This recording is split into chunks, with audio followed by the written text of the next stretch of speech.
The life, theology, and legacy of John Calvin, a key leader in the Protestant Reformation. The life and contributions of John Calvin, a towering figure in the Protestant Reformation.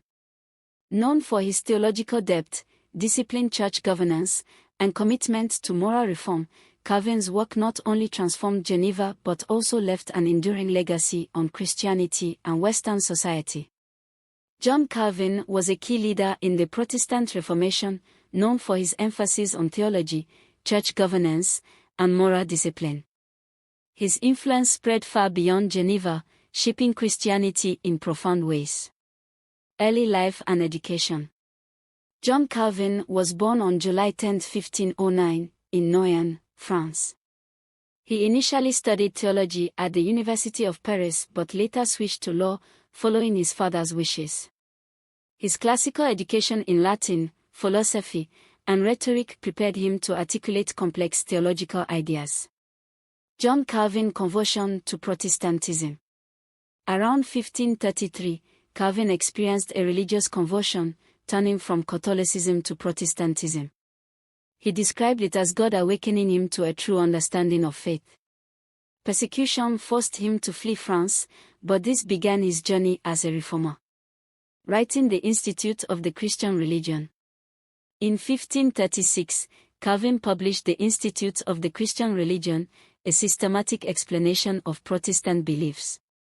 It defended the faith against Catholic critiques and outlined doctrines such as God's sovereignty, predestination, and salvation through faith. This work became foundational for Reformed theology. In 1536, Calvin was persuaded to stay in Geneva to help reform the church. Alongside Guillaume Farel, he began implementing moral and religious changes. However, opposition to their strict reforms led to Calvin's expulsion in 1538. Strasbourg period.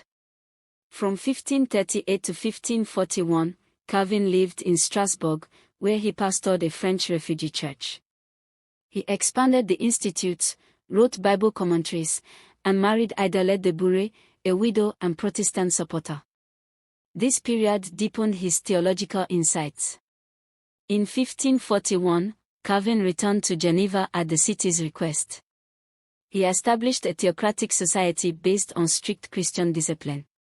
Through the ecclesiastical ordinances, he restructured church governance, dividing roles among pastors, elders, teachers, and deacons.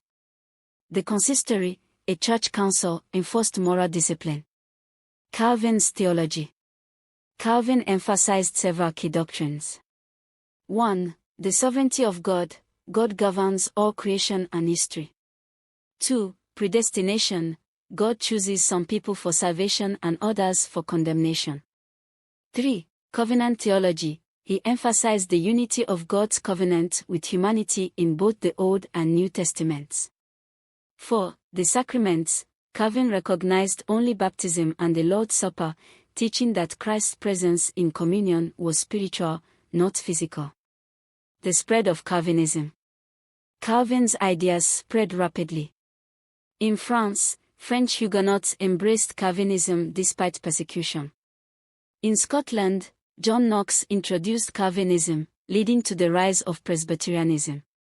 In the Netherlands, Calvinism became a dominant religious force.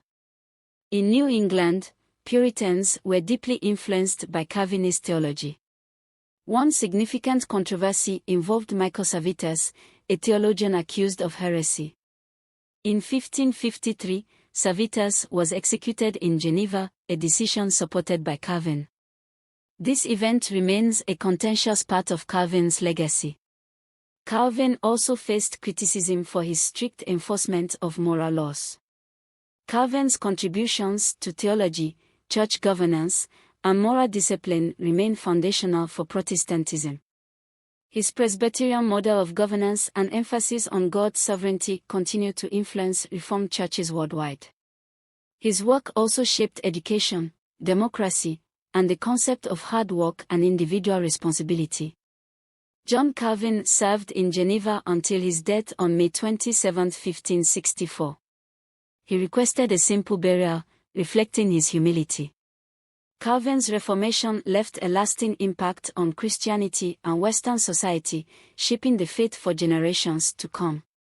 The Reformation's influence on Nigeria. The legacy of John Calvin and the Reformation reached far beyond Europe. During the 19th and 20th centuries, Reformed churches in Europe and North America sent missionaries to Africa. Their mission was clear: to bring the gospel, establish churches, and serve communities through education and healthcare. Nigeria became a significant mission field during this period.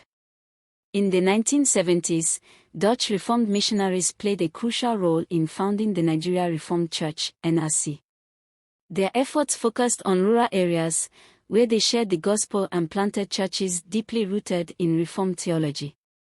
The NRC was established with a mission to teach sound biblical doctrine, promote disciplined Christian living, and serve communities both spiritually and socially. The establishment of the Nigeria Reformed Church. In the 1970s, Dutch Reformed missionaries, particularly from the Reformed Church in the Netherlands, played a key role in founding the Nigeria Reformed Church. They focused on rural areas, sharing the gospel and planting churches. The goal was to create a church deeply rooted in Reformed theology and governed by local leaders. The NRC's mission was clear: to teach sound biblical doctrine, promote disciplined Christian living, and serve communities by addressing spiritual and social needs. The journey of the Nigeria Reformed Church was not without challenges. Early on, it faced competition from larger denominations and the rapid rise of Pentecostalism. Political and economic instability in Nigeria also created obstacles. Despite these challenges, the church grew steadily, especially in the southeastern and middle-belt regions of the country. One of the key factors in its growth was the establishment of the Nigeria Reformed Theological College, NRTC. This institution trained pastors and church leaders, equipping them to serve their communities effectively. Contributions to society. The Nigeria Reformed Church has made significant contributions to the development of Nigerian society. It established schools to provide quality education and literacy programs to empower individuals. The church also set up clinics and health initiatives to meet the medical needs of underserved communities. Beyond this, the NRC has been a moral compass, promoting values like integrity, hard work, and service to others. Its impact extends beyond the church walls, transforming lives and communities. Today, as the Nigeria Reformed Church celebrates 50 years of existence, we reflect on its remarkable journey. From humble beginnings, it has grown into a vibrant and influential Christian body. This milestone is a testament to God's faithfulness and the dedication of its leaders and members. The Nigeria Reformed Church stands as a beacon of hope, faith, and service in Nigeria. Its history reminds us of the power of the gospel to transform lives and build communities. As we celebrate this anniversary, we look forward to the future with gratitude and hope, trusting in God's continued guidance.